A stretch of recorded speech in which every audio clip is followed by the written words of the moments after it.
ছাত্র ও গণ অভ্যুত্থান এই সব কিছুর ভিত্তিতেই আগামী বাংলাদেশ পরিচালিত হবে।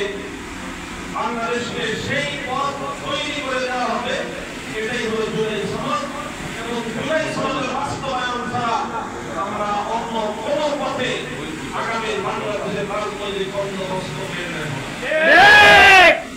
এই জন্য আমি আপনাদেরকে আগাম বলে যাই, জুলাই সনদের আইনগত বুনিয়াদ প্রতিষ্ঠার জন্য এবং এই দাবি আদায়ের জন্য আমাদেরকে আবার নতুন করে কোমরে গামছা বেঁধে আমাদেরকে রাজপথে নামতে হবে।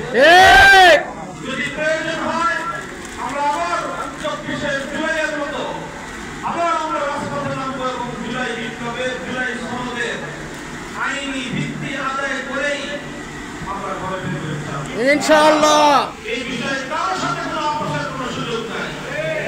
যারা জুলাই সনদের বিপক্ষে অবস্থান নেবে রাজনীতির অঙ্গনে তাদের সাথে আমাদের সম্পূর্ণ বিপরীতমুখী অবস্থানে আমরা অবস্থান করব।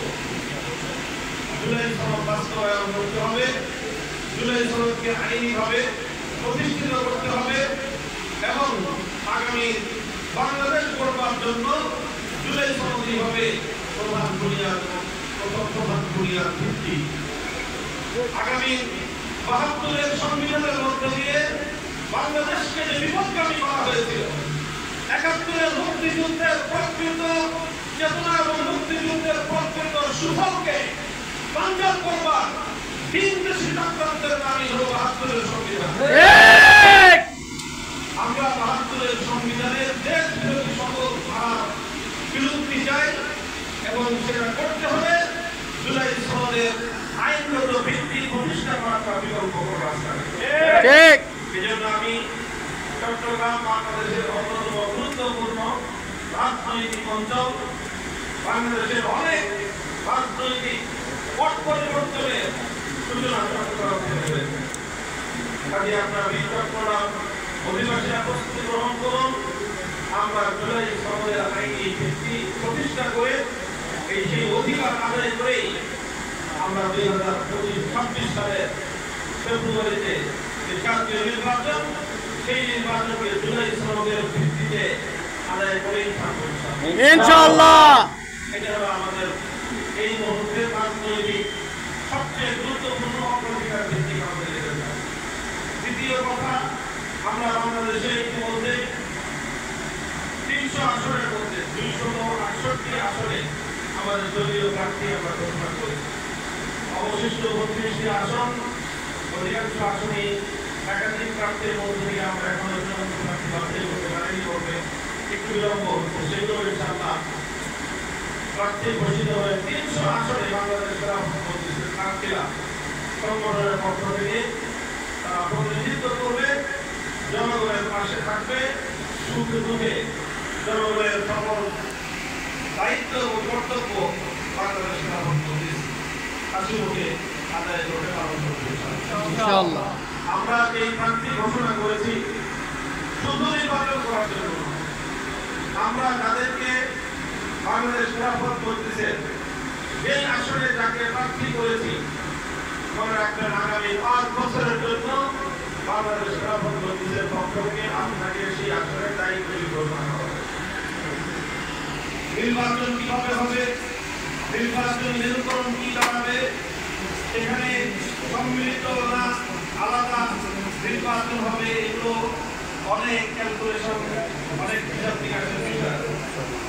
আমরা যদি জাতীয় সংসদে উচ্চকক্ষ গঠিত হয়, সেই উচ্চকক্ষে আনুপাতিক হারের যে পিয়ার পদ্ধতির দাবি তুলেছি, আমরা সেই পিয়ার পদ্ধতি আদায় করা ছাড়া উচ্চকক্ষ গঠিত হতে পারি ইনশাআল্লাহ। যদি উচ্চকক্ষে পিয়ার পদ্ধতি, যেটা জাতীয় ঐক্যবদ্ধ কমিশনের ঘোষণা, সেটা যদি বাস্তবায়িত হয়, নির্বাচনের আয়োজন হবে ইনশাআল্লাহ। সেভাবেই বাংলাদেশের সম্পূর্ণ প্রস্তুতি রয়েছে। কাজে আমি আপনাদেরকে বলছি, বাংলাদেশ সভাপতির মনোনীত প্রার্থীরা আপনারা শুধুমাত্র খণ্ডকালীন ও স্বল্প সময়ের জন্য নির্বাচনের প্রতি সহযোগিতা করার জন্যই আপনাদের নমিনেশন দেওয়া হয়। আপনাদেরকে মনোনীত করা হয়েছে যে আগামী 5 বছর আপনারা বাংলাদেশ খেলাফত মজলিসের পক্ষ থেকে সংশ্লিষ্ট সংসদীয় আসনে আপনি জনগণের পাশে থাকবেন এবং জনগণের প্রতিটি সুখ দুঃখে, জনগণের প্রতিটি অধিকার আদায়ে, জনগণের প্রতিটি তাদের সুবিধা অসুবিধার ক্ষেত্রে আপনারা পাশে থেকে মাঠের রাজনীতির মাধ্যমে এদেশের মানুষের সেবা করবেন ইনশাআল্লাহ। এটা হলো আমাদের মূল কথা। নির্বাচন কিভাবে হবে সেটা পরের বিষয়, কিন্তু যাদেরকে মনোনয়ন দেওয়া হয়েছে আপনারা এখন থেকেই আপনারা নিজ নিজ সংসদীয় আসনের জনগণের সাথে, জনগণের কাছে যান, তাদের সাথে পরিচিত হন, তাদের সুখ দুঃখের কথা জানেন, এলাকার সুবিধা অসুবিধার কথা জানেন এবং প্রত্যেকটি সুবিধা অসুবিধাকে দূর করার জন্য, সমস্যা সমাধানের জন্য, প্রতিটি সংকটকে লাঘব করার জন্য আপনি সংশ্লিষ্ট আমাদের বাংলাদেশ শাখাকে নিয়ে আমরা ময়দানে ঝাঁপিয়ে পড়ব এবং এই যে কাজ শুরু করেছেন, নির্বাচন যেভাবেই হোক 5 বছর পর্যন্ত এই জনগণের দায়িত্বে আমানত আপনার কাছে তুলে দেওয়া হবে।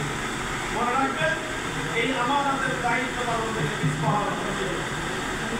আপনাদের যাদেরকে বাংলাদেশ খেলাফত মজলিস মনোনয়ন দেওয়ার জন্য নির্বাচন করেছে